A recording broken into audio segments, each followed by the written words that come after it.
Gordon was cross. "Why should Henry have a new shape?" he grumbled. "A shape good enough for me is good enough for him. He goes gallivanting off, leaving us to do his work, and comes back saying how happy he feels. It's disgraceful.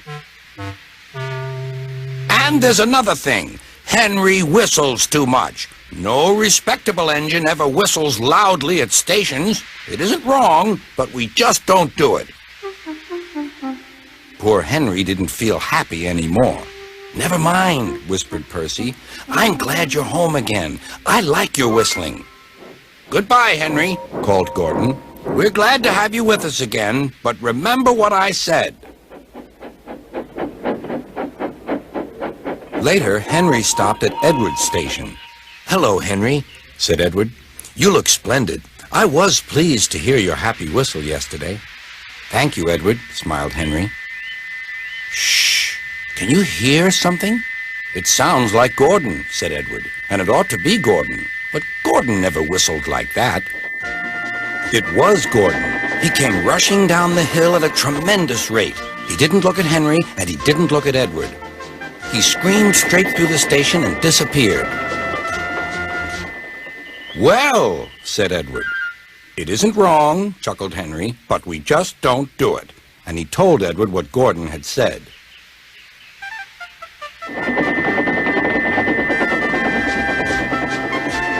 Meanwhile, Gordon screeched along the line. The noise was awful.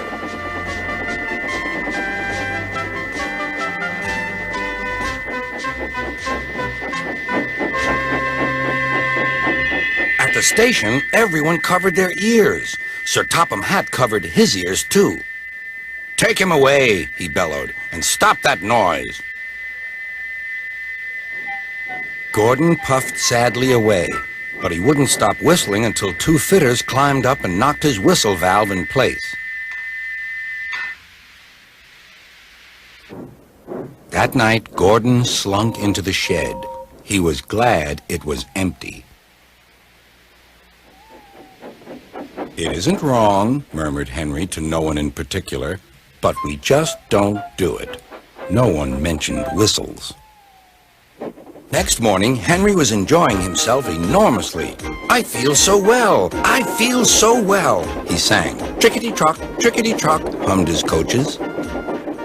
Then he saw some boys on a bridge. "Beep, beep. Hello," he whistled. "Oh," he called. The boys didn't wave and take his number. They thought it fun to drop stones on him instead. "They've broken our glass! They've broken our glass!" cried the coaches. The passengers weren't hurt, but they were cross. "Call the police." "No," said the driver. "Leave it to Henry and me." "What will you do?" they asked. "Can you keep a secret?" "Yes, yes." "Well then," said the driver, "Henry is going to sneeze at those boys."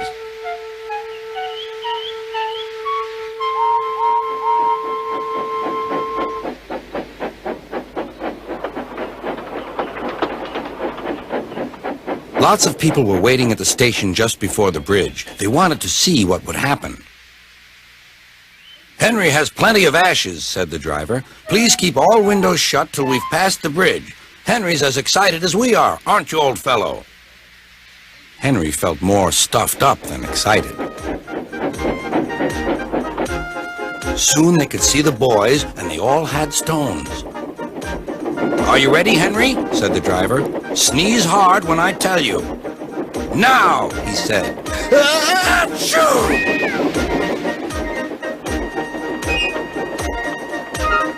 Make sure you don't fall. Well done, Henry. Just make laughed sure his you don't driver. go down the...